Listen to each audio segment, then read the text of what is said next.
On our second day tour in Switzerland, we have come to the last destination, that is the Lindit chocolate factory. So we reached this part of the Switzerland by means of a boat, and from here we are walking towards the Lindit chocolate factory. The place where the Lindit factory is located is the Kilchberg, and we actually came by means of a boat from Berkeley Platz. And there are other ways by which you can come to the Lindit Home of Chocolate, that is by bus or by train.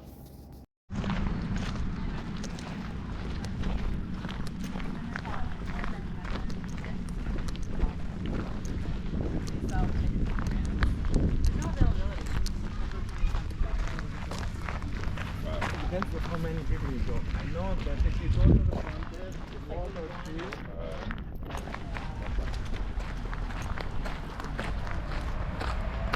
We are a part of tour group which started off in the morning at around 10 a.m. from Zurich, and then we covered the lake Zurich, the St. Peter's Church, and other areas. And finally, this is the last destination that we are going to cover, that is the Lindit Home of Chocolate. And I booked the tour via Get Your Guide app. The whole tour for the day cost somewhere around 8,000 per person, including the entrance fees for the Lindit Home of Chocolate. And you will also get a 24-hour pass for the public transport in Switzerland.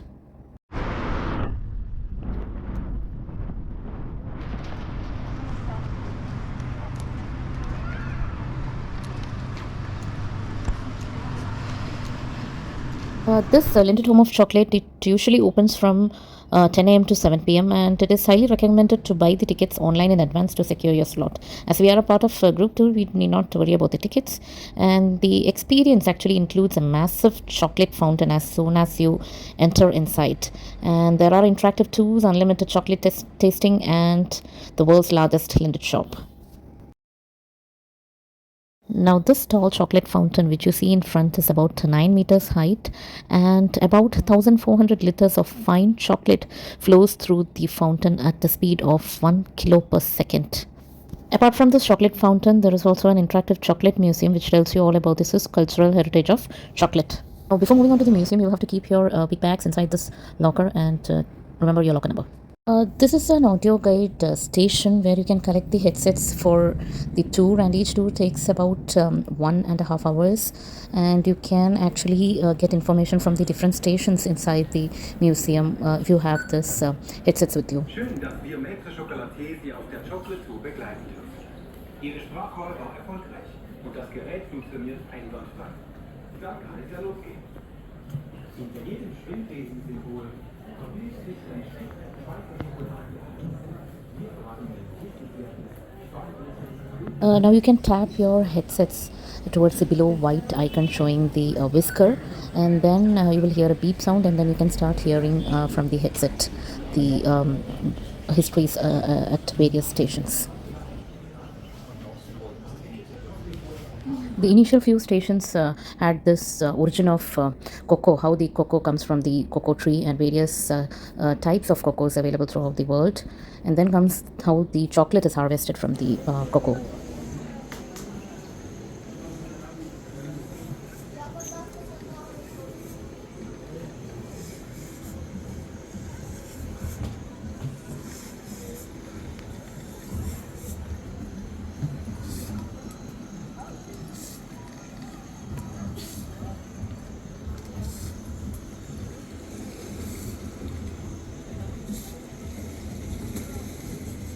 There was also interactive session as well as activity sessions where both kids and adults can equally participate.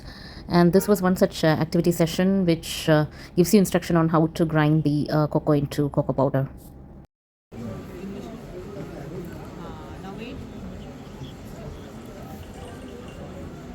Move the grinder, stone.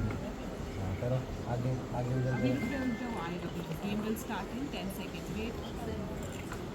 5, 7, 6, 5, 4. Wait. 3, 2, and 1. Press all the beans. Yes, come on. Wait. Yes, आराम से.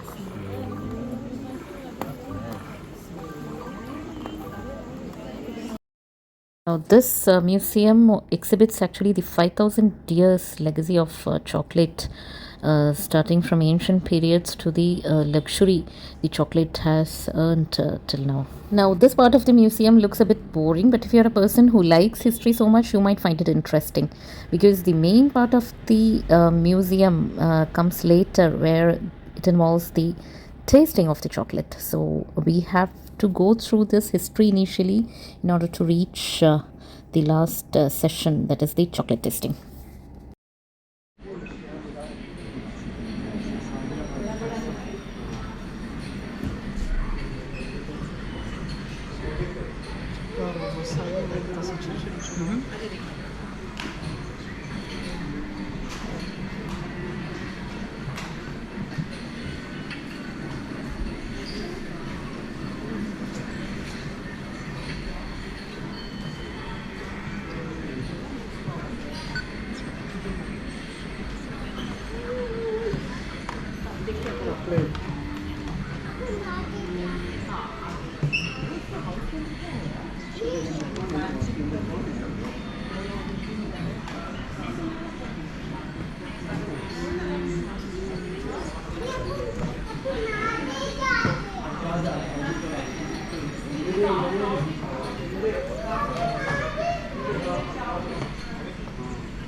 This shows some vintage chocolate bars and the chocolate mold during earlier times, and is displayed in this part of the museum.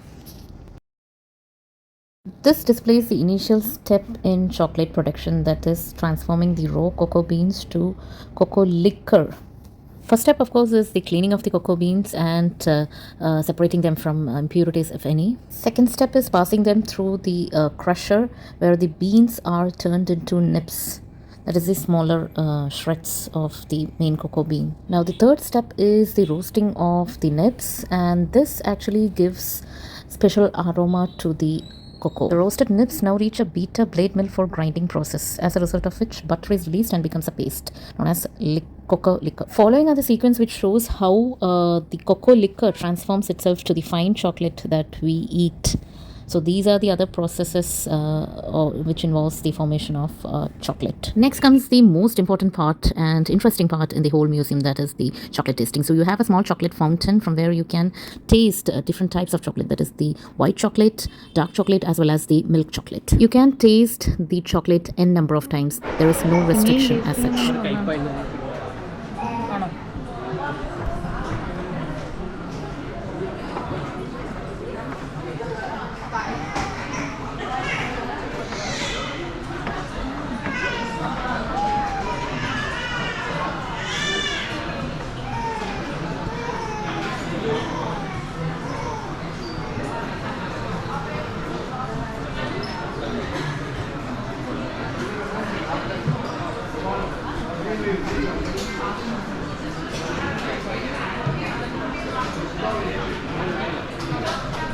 This is another station where you can taste the chocolate in its solid form, and here also you have different types of chocolate, that is the dark chocolate, the milk chocolate, in various percentage of cocoa composition.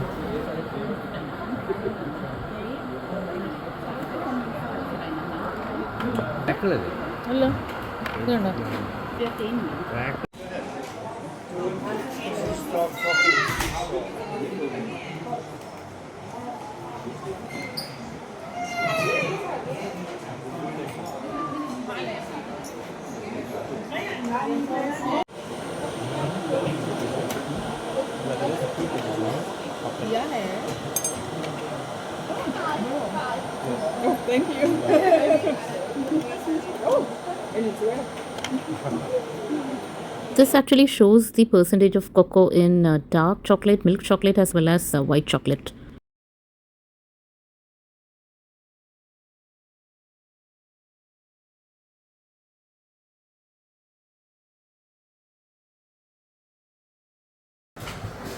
Oh, sorry.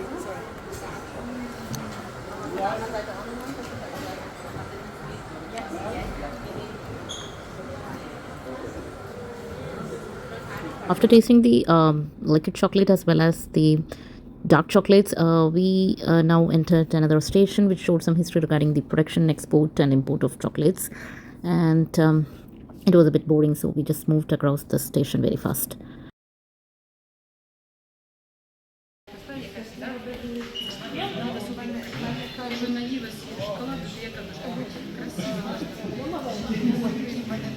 Now, this is another interesting part where you are made to walk in a queue and you can take one of chocolate from each of these boxes.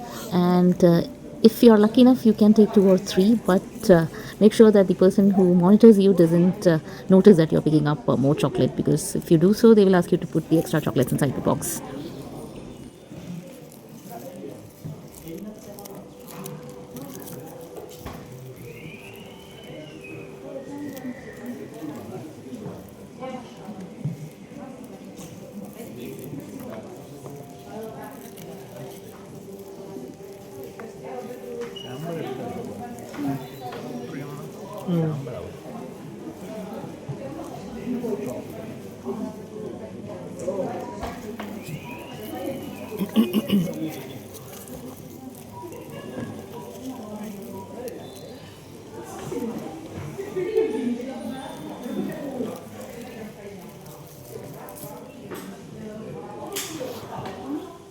It's coconut.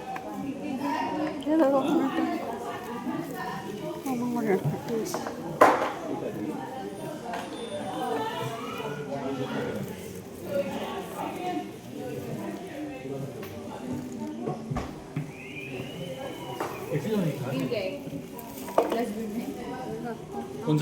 Basically, you get to taste one chocolate from each box, and either you can take it home or you can eat it there itself. And if you like these chocolates, you can buy these from the shop which is present downstairs. So that is the main idea why they are actually displaying these chocolate boxes. There is also a chocolate processing unit. As we exit from the museum, we could see it towards the left side.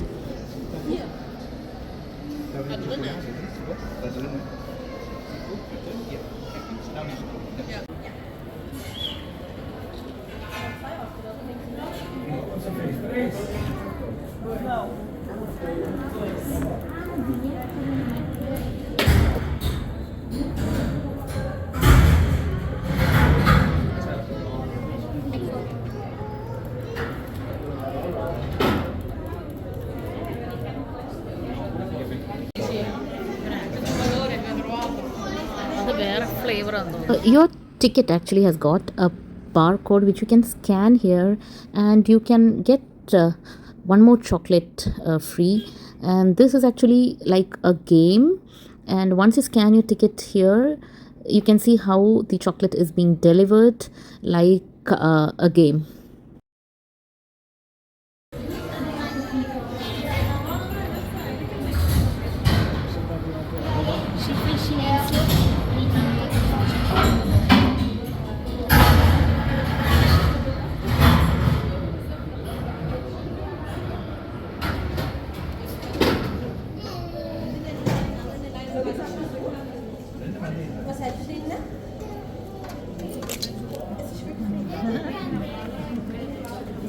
Now here comes another interesting part of the lindit chocolate, that is the chocolate shop, where you can find a number of different types of chocolate, and you can also get a sample chocolate from the person who is standing near the door, only one per person.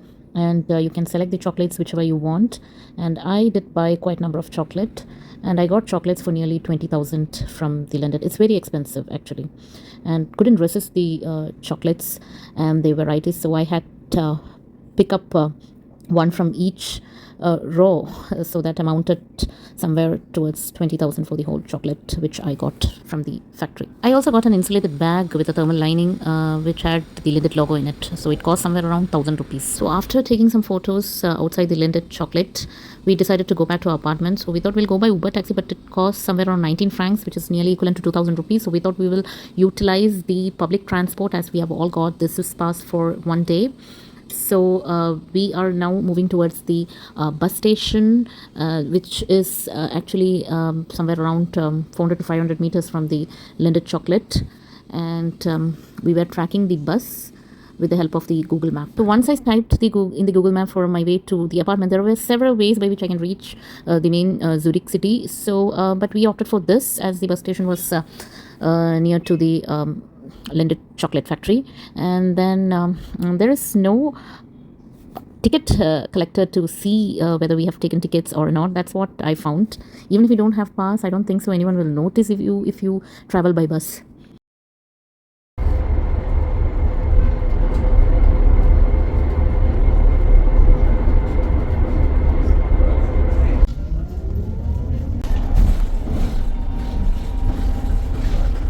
Now, from the place where our bus stopped, we are now slowly crossing the bridge and moving towards the tram station through the dotted lines in the Google map. So it was quite convenient to use the public transport in Zurich, provided you have got a lot of time. So we didn't have anything to do in the evening, so we thought why not experience the public transport system in the Zurich city.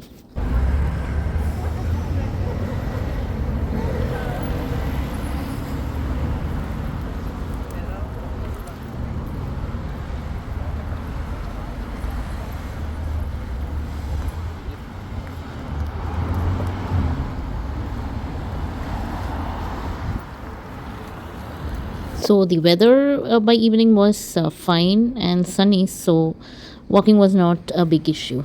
So finally we reached the tram station, and now we are actually checking which tram number we have to get into to reach the place where our apartment is situated. And finally we got into the tram and is going towards our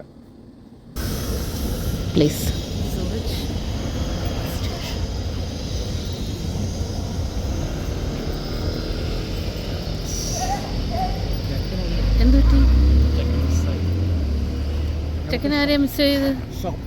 As I've told in my earlier videos, we have selected our apartment in a place which is very near to the bus station, the tram station, as well as the railway station for the convenience of travel. So it was such a good apartment with all the facilities as well as convenience stores and the transportation facilities nearby.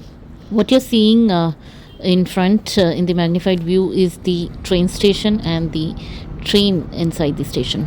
Finally, after a short journey, we reached our apartment, and I took rest for some time, and I had to exchange my euros for Swiss francs. So I headed towards the train station to see if there is any money exchange shops nearby. So I couldn't find anything because I searched in Google Map and I saw a shop, but it was closed.